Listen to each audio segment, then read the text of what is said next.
Hey YouTube, it's Corlash1990, and today I have another Star Wars Destiny double deck tech thing. Though it's not, again, just like in the other video I did, it's not an in-depth deck tech. These are just showing off decks that I have made from the recent collections I have purchased for this game. I'm very new to this game. I've been playing it for about a month, maybe not even that. Maybe a month or so. And these are kind of the decks that I have been building and tweaking to kind of play against each other. And my girlfriend and I have been just loving this game. I I didn't expect to enjoy this game as much as I have been. The whole dice mechanic, the small deck size, the two copies of every card, kind of a thing. I'm really just digging the whole general vibe of this game. And so these decks are obviously my blue decks, the like Force users or something, whatever they're called. Uh, I really like Count Dooku. He is my favorite Sith from Star Wars outside of like Old Republic stuff, so like Darth Bane and whatnot. But I think Dooku's awesome. I also just really like the actor in general. The dude's just an all around amazing human being. So can't can't not support Dooku. And I really did like Kylo Ren's character in Episode 7. I'm not going to talk about 8 and 9. Kind of ruined this character, in my opinion. But in Episode 7, he was amazing. And this kind of just resembles what he looked like. He looks like a Knights of the Old Republic Sith. And that was kind of my favorite aesthetic about him. And this deck is all about just doing a ton of damage and out attritioning your opponent with this guy, because I've found out that this dude is insanely tanky despite the like 10 health where most other people have like 11 or sometimes 12. Yeah, don't let the 10 health fool you. This dude can stick around for quite a while. In fact, most games Kylo Ren, they end up, my girlfriend ends up going after him because he's the damage dealing guy, and then Count Dooku ends up just outlasting just barely. And with how the points are working, I have enough to bring this. Again, I'm not playing with errated points. I am playing this game strictly as how cards are printed, and that includes points. I don't care about that errata stuff. I'm not playing in tournaments with this game. This is just kitchen table, chill, laid back kind of game. So I'm not even gonna look into point, adjustments and stuff in errata. And for the location, I just picked one that dealt damage. And for the rest of the deck, it's lightsabers, it's force powers, it's a lot of stuff that does damage, and it's a lot of modifiers or just all around control type stuff. Yeah, and this card is amazing. I have heard people talk about this card. I didn't know what the hell it did until I read it. Yeah, being able to play upgrades for free, and then it itself is free. Yeah, pretty cool. This card's amazing. I think every blue Sith deck should probably play both of those.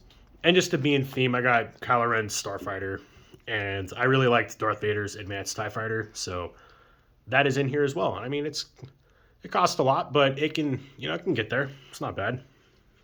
And then the rest of the cards are just damage dealing stuff or just control league cards in general. I noticed, again, blue has a lot of like dice removal, dice manipulation. Yellow has a lot of resource generating type stuff.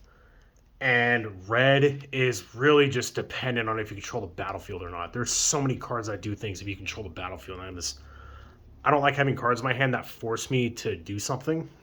Like it puts a lot of priority on having the battlefield. I know there's cards that can get it for you and whatnot, but yeah, I'm still figuring out red. I know there's something there. I just personally, I haven't gotten there yet. But I love yellow and blue. Yellow the most. Blue is a very close second, but just like, man, this is the artwork. I know this has been used in other games, but just like on the card templating, it's awesome. Free resource generation while dealing a damage to yourself. And then, yeah, just a lot of, if you have blanks, they get blanks. If you have blanks, you remove their dice. If they have blanks, you remove those dice. It's kind of the feel with the villain, like blue card aesthetic. I think it's very thematic. It's very much it feels like you're controlling the force, right? Where the other one with yellow is also very thematic with you're paying for things like a hitman or special weapons and killing your opponent that way. This is more force attuned control type stuff, which I think is very fitting for representing the force. And this game is getting me really hyped for the new Star Wars card game that's coming out from Fantasy Flight Games. Um, I have never followed a Star Wars card game as it is being printed. Uh, Unfortunately, for the longest part of my card gaming career, I wouldn't even call it a career, just me playing card games in general, I was very much Magic is the master race for a very long time. I started out with collecting Pokemon. I started playing Yu-Gi-Oh! And then shortly after playing Yu-Gi-Oh! I stopped that and went into Magic. I still have all my old Yu-Gi-Oh! Decks, actually, and I still collect the game today. I don't really play it as much, but because I think that game is insane. But yeah, I was very bullheaded with Magic was the best card game around, and that's all I ever played, and that's all I ever really spent my time on.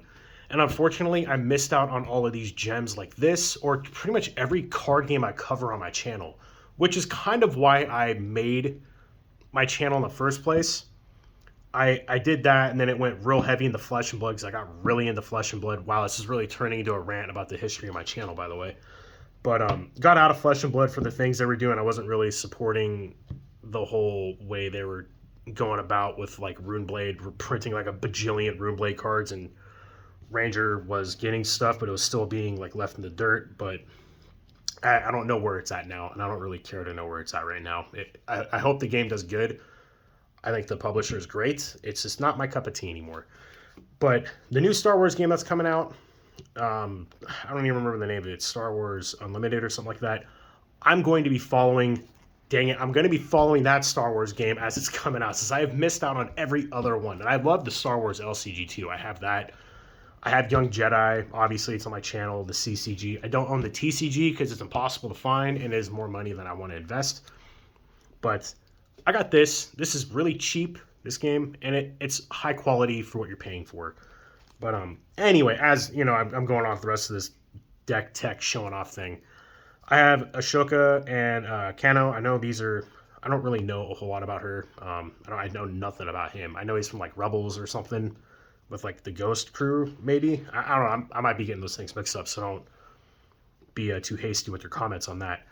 But I have again like another damage dealing type card and a more like aggro-y kind of a card. So this deck is much faster. So this is like a more aggro-y versus a control matchup, and I really like that interaction of decks, especially when I played Magic. That was a lot of fun. It was high intensity gameplay.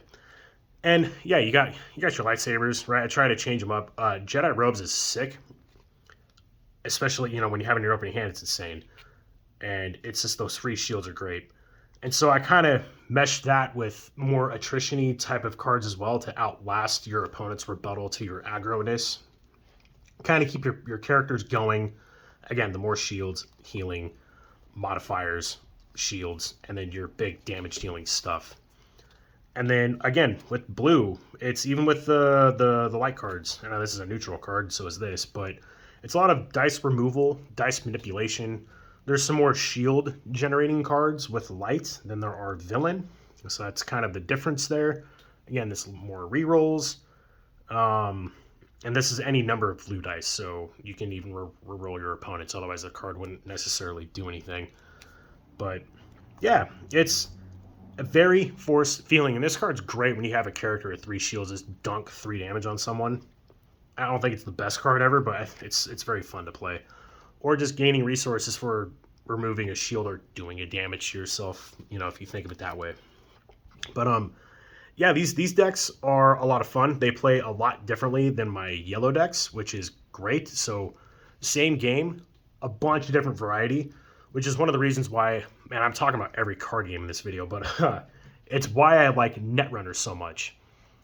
Same game, both players are playing a completely different strategy, and it's almost like you're playing a completely different game person to person. So that is this. And again, I really like this deck a lot more than this one, though this one is still pretty good. I have a lot of work to do on both of these, though, as well. And like I said in the other video, that I will update these and do updated videos on them in the future. So anyway, that is my blue double deck tech video. So as always, thank you for watching. I enjoyed commenting with all of you. I've noticed the last video did really well for in terms of my channel, you know, views or whatever. So it's great that you guys are watching and enjoying this. And yeah, stay tuned tomorrow for another video. And until then, I'll catch you all next time.